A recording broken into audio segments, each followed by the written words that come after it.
Recording 59. You will hear a phone conversation between an estate agent and a woman wishing to rent accommodation. First, you have some time to look at questions 1 to 10.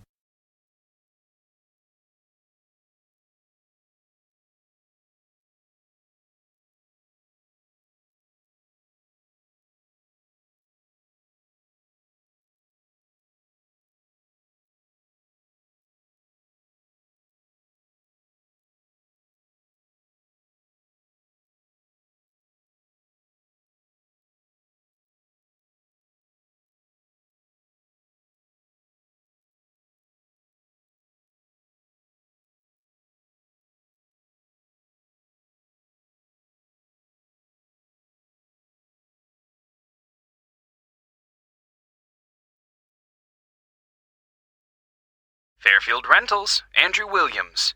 How can I help you? Oh, hello. I'm calling from the UK. My family are moving to Canada early next year, and we're hoping to find somewhere to rent in Fairfield for the first 6 months while we settle in. Right, I see. Well, let's get your details. Yes, my name's Jane Ryder. Okay, Jane. And can I have a phone number? The best number to get you on. Well, that'd probably be our home number. So, 0044 for the UK, and then it's 208 613 2978. All right. And an email address, please, so we can send you out all the information and forms. I think it's best if I give you my husband's email. He's sitting in front of a computer all day, so he can print stuff off and get it back to you sooner than I could. It's richard@visiontech.co.uk. I'll just spell the company name for you. That's VISIONTECH.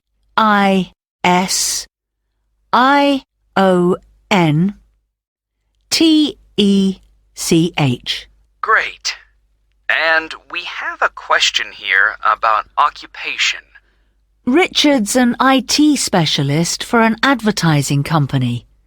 They're transferring him to their Fairfield branch. Actually, just your job for now, thanks. Me? I'm a doctor at the hospital in our town.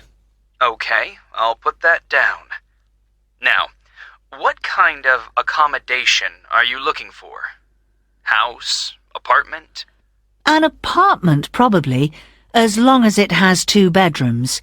There'll be me, my husband, and our 10-year-old son. And so with an apartment, you're less likely to get a garden. That's okay. But what about a garage? Is that something you'll want the apartment to have? Yes, that's definitely important. Okay, just a moment. I'll just make a note of that. But, before we go on, I should probably say now that what we don't need is any furniture, because we'll be shipping all that over, and I don't really want to pay for storage while we're waiting to buy a house. Not a problem. I'll make a note of that. Actually, though, just thinking about the kitchen, what can I expect from a rental property? I mean, what kind of equipment is provided? Well, the normal thing is that you get a stove. I think that's a cooker in British English. Okay, good to know. But how about a fridge? We'll be selling ours before we come, so if possible, we'd like the apartment to have one for when we arrive. I can certainly add that to the form. If there's any other whiteware that you need, like a dishwasher, for example, there are plenty of stores here that'll arrange delivery on the same day as purchase. Thanks. Hopefully we won't need to buy too many things. Now, how about location? Have you done any research into the Fairfield area? Not that much so far. Well, you mentioned you have a boy. I imagine you'd like to be fairly close to a school. Good idea. That would help. What's public transport like in Fairfield? Is it easy to get around? The bus service is pretty comprehensive. There are plenty of local routes, services into the city and out of town. OK, and for a 2-bedroom apartment, what sort of rent should we expect to pay? Well, looking at the properties we have at the moment, prices start from around $730 per month and, depending on the area, can go up to $1,200. That's too much. Something halfway would be better. So, would your limit be, say, $950? I'd say so, yes. Can I ask if you smoke or if you have any pets? No to both questions. But I do have one more request, please. Yes? Well, I've also been offered a job at Victoria General Hospital, and I suspect I'll be working nights occasionally. So what I really need from any apartment is for it to be quiet, so I can catch up on sleep if necessary during the day. Congratulations on the job offer. I'll add your request to the form. Well, what I'll do is compile a list of suitable properties for you and send them via email. Can I just ask, how did you hear about us? Obviously not from our commercials if you're living in the UK. Actually, it was a friend of ours. He spent a few months in Fairfield a couple of years ago, and he pointed us in the direction of your website. Well, it's good to be recommended. So, what I'll do is... That is the end of section 1. You now have half a minute to check your answers.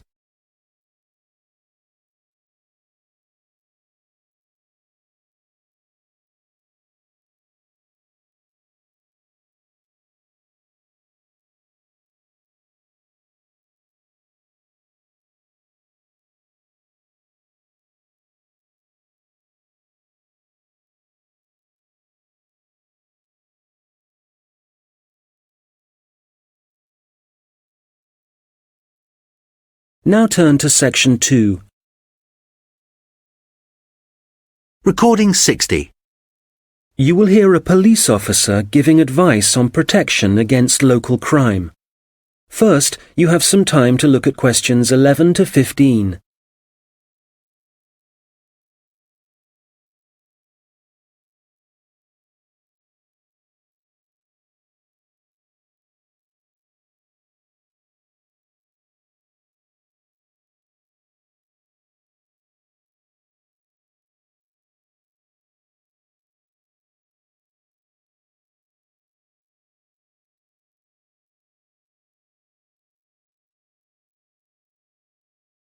Well, good afternoon. I'm Constable James MacDonald, and as you may know, I'm the community police officer for the local area.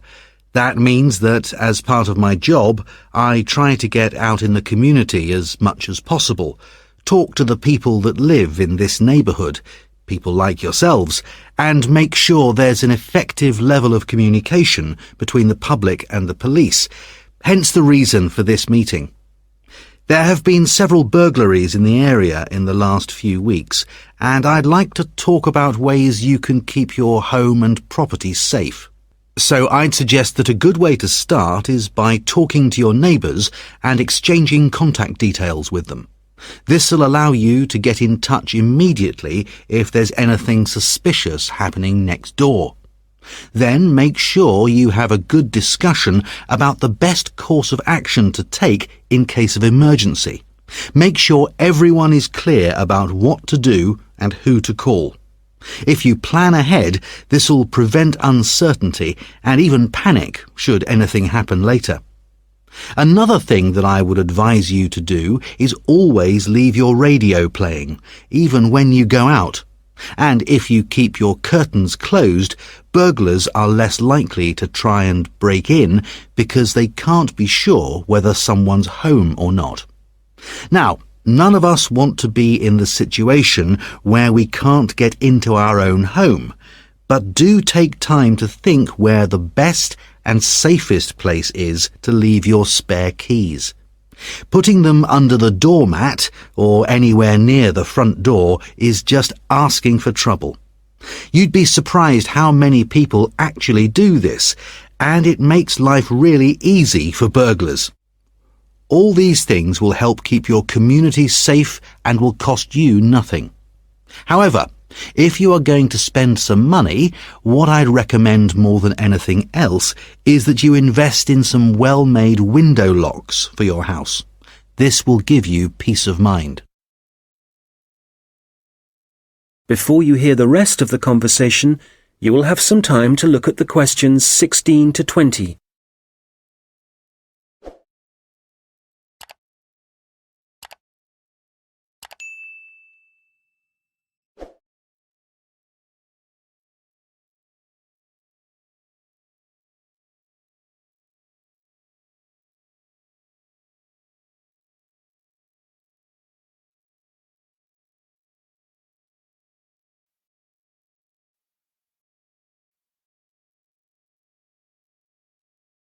Now listen and answer questions 16 to 20.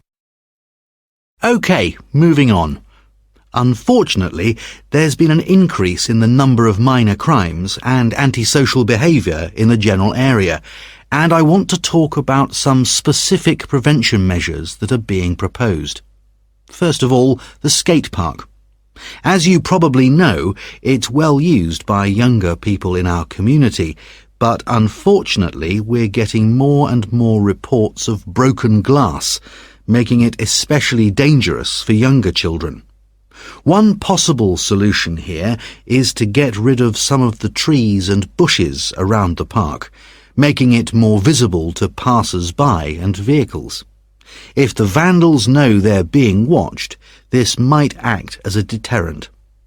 As you will have heard, a couple of local primary schools have also been vandalised recently, despite the presence of security guards.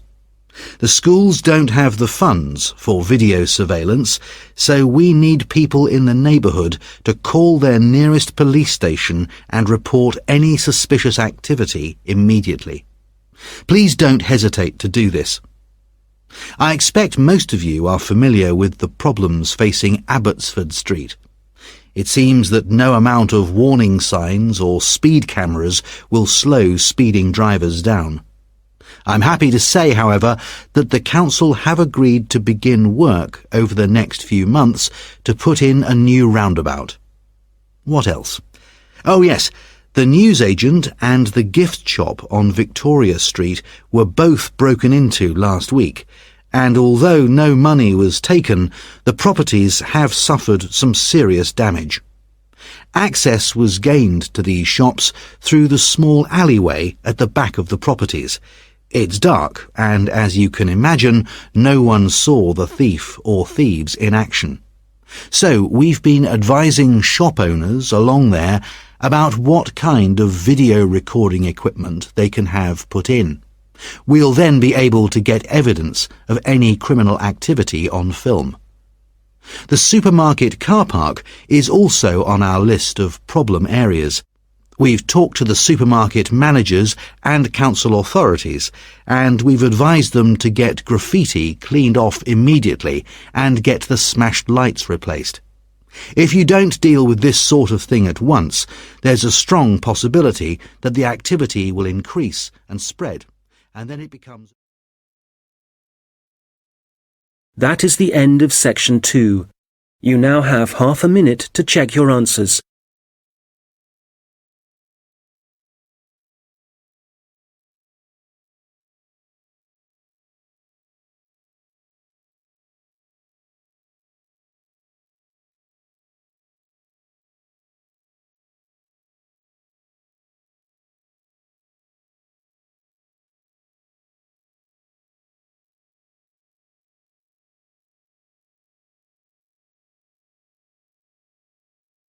Now turn to section 3.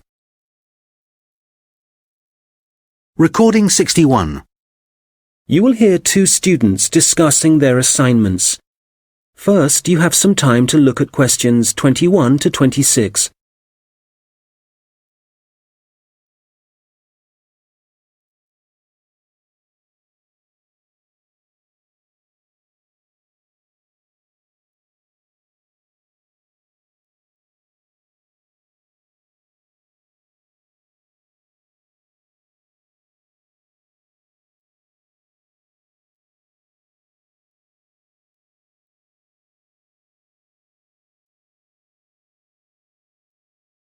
Hi, Mike. How's it going? Actually, I was up last night with an assignment, so yeah, I'm tired, but I guess we'd better sort this presentation out. Well, we've done enough background reading, but I think we need to organise exactly what we're going to say about biofuels during the presentation, and the order. I thought we could start by asking our audience what car engines were first designed to run on. Fossil fuels or biofuels? Nice idea. Yes, when most people think about cars and fuel, they think about all the carbon dioxide that's produced, but they don't realise that that wasn't always the case. You're probably right. The earliest car engines ran on fuel made from corn and peanut oil, didn't they? Yes. The manufacturers used the corn and peanut oil and turned them into a kind of very pure alcohol. You mean ethanol? Yes. In fact, most biofuels are still based on ethanol. Actually, I've got some notes here about the process of turning plant matter into ethanol, the chemical reactions and the fermentation stages. And it's interesting. The other students would appreciate it, but different biofuels use different processes. And if we give a general description, there's a risk we'll get it wrong, and then the tutor might mark us down. I'd rather we focus on the environmental issues. Fair enough. So, the main plants that are used for biofuel production now are sugarcane, corn... and canola. Of all of them, canola is probably the least harmful because machines that use it don't produce as much carbon monoxide. Sugarcane seems to be controversial. It doesn't require as much fertiliser as corn does to grow, but when they burn the sugarcane fields, that releases loads of greenhouse gases. Yes, but some critics have suggested that the production of corn ethanol uses up more fossil fuel energy than the biofuel energy it eventually produces. For that reason, I'd say it was more harmful to the environment. I see what you mean. You're probably right. It's interesting how everyone saw the biofuel industry as the answer to our energy problems, but in some ways, biofuels have created new problems. Well, in the USA, I wouldn't say that farmers are having problems. The biofuel industry for them has turned out to be really profitable. I think, though, that even in the USA, ethanol is still only used as an additive to gasoline or petrol. The problem is that it still has to be transported by trucks or rail because they haven't built any pipelines to move it. Once they do, it'll be cheaper and the industry might move forward. That'll have to happen one day. At least the government are in favour of biofuel development. Yes, but Brazil's probably in the lead as far as biofuels are concerned. They've got to the point where they don't need to import any oil now. Which is great. And the industry in Brazil employs a huge number of people. But is it sustainable? I mean, as the population grows and there are more vehicles on the roads and there's more machinery, surely they can't depend so much on sugarcane. At some point, there has to be a limit on how much land can be used for sugarcane production. Certainly, if you want to preserve natural habitats and native wildlife. I think that whatever problems Brazil's facing now, the same will be true for any country. You have to weigh up the pros and cons. Well, we probably won't see an increase in biofuel use. I mean, they won't replace fossil fuels until we can find ways to produce them cheaply and quickly and with less cost to the environment. Making sure they require minimal energy to produce. Exactly.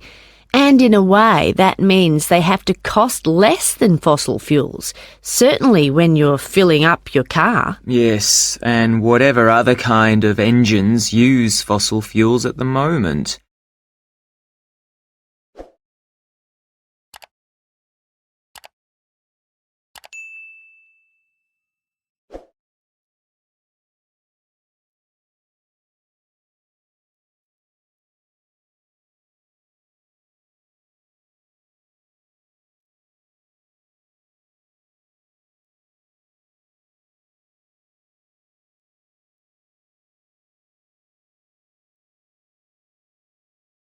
Now listen and answer questions 27 to 30. All right, so in the last section of the presentation, what problems are we focusing on? Well, we've already had a look at different types of pollution in the first section, so we can leave that out. But the biggest issue related to biofuels is that land is now being used to grow biofuel crops, and that's contributing to global hunger. Indeed. It doesn't seem right we're using corn to run cars when people can't afford to buy it to eat. Yes, let's talk about that. The other thing is that in some countries, the way that biofuel crops are grown and harvested still produces a great deal of pollution, really damaging to the atmosphere. Okay, that's definitely an issue we should look at. Let's not finish on a negative note, though. Why don't we talk about the potential new sources of biofuel? So rather than corn and sugarcane, what other plants could be used? Good. Some companies are exploring the possibility of using wood and seeing how that can be used to make ethanol. Yes, and algae is another possibility. You can grow it in any water and it absorbs pollutants too. I read that. And grasses, they're another plant that researchers are investigating as a biofuel. And these kind of plants aren't used as food, which is why... That is the end of section 3. You now have half a minute to check your answers.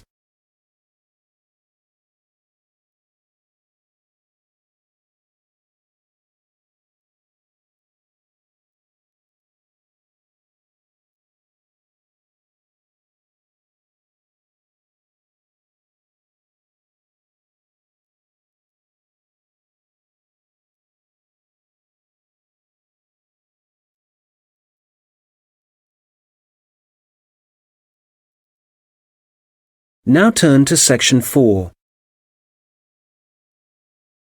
Recording 62. You will hear a lecture about how technology affects human interaction. First, you have some time to look at questions 31 to 40.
Good morning.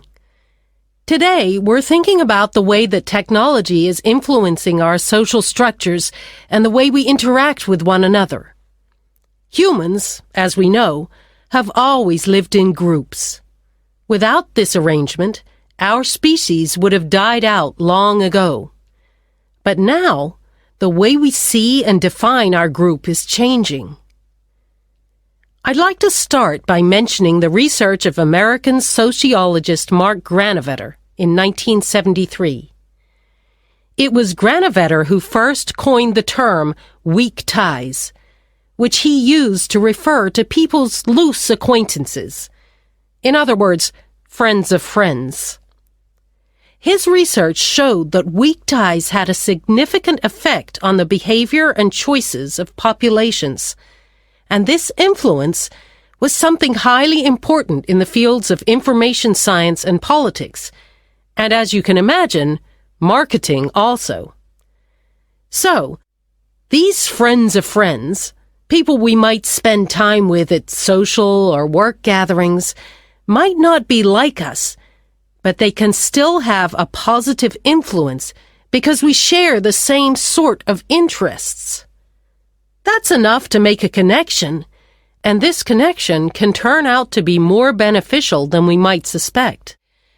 An example of this, an example of how the connection can influence us, is when our weak ties get in touch and pass on details about jobs they think might be suitable for us. Well, since Granovetter first came up with this theory, his work has been cited in over 19,000 papers. Some of these studies have looked at how weak tie networks are useful to us in other ways. And one thing that seems to improve as a result of weak tie influence is our health.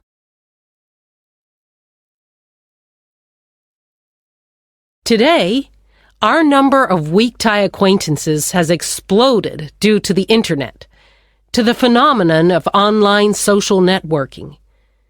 This is still a relatively new way of communication, something that has a huge amount of potential. But also, as with any invention, it brings with it a new set of problems. Let's start with the benefits. Without question, online social networking allows us to pass on the latest news, to be up to date with local and global events, and for many, this information comes from sources more trustworthy than local media. So this is one clear point in favor of online social networking. I know that it's also being used by students as a means of increasing their chances of success in the way that lecture notes can be shared and ideas discussed.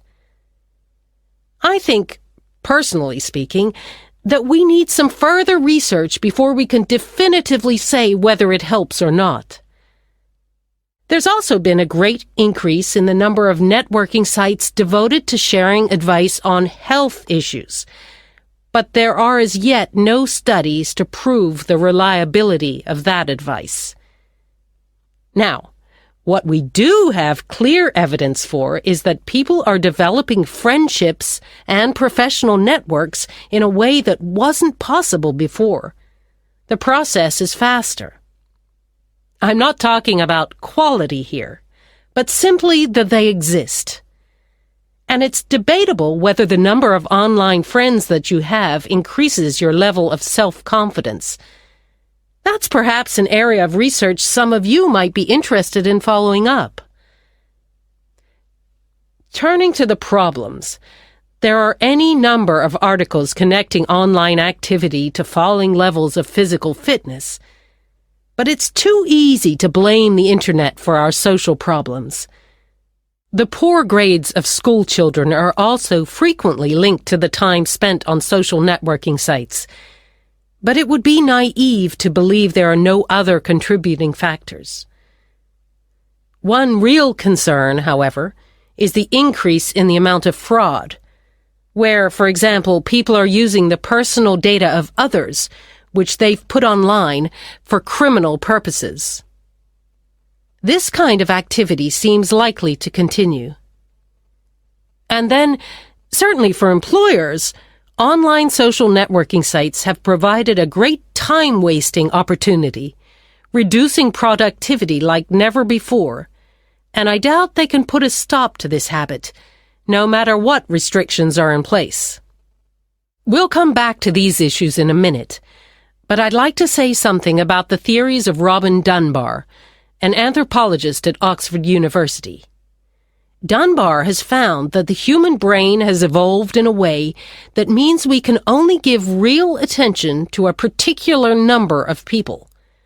150, apparently.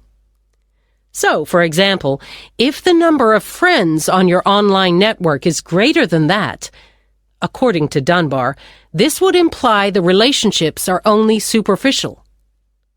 Dunbar is not against online relationships, but he maintains that face-to-face interaction is essential for the initial creation of true friendship and connections. He's concerned that for young people, if their only experience of forming relationships is online, This doesn't allow them to form the ability or acquire the strategies for maintaining relationships. For example, in situations where negotiation or diplomacy is required, or where it's essential for... That is the end of section 4. You now have half a minute to check your answers.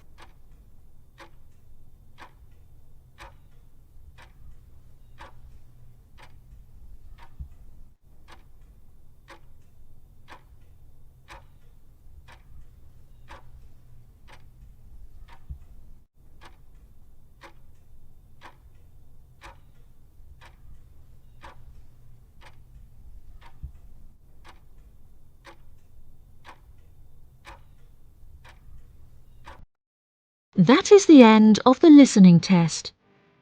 In the IELTS test, you will now have 10 minutes to transfer your answers to the answer sheet.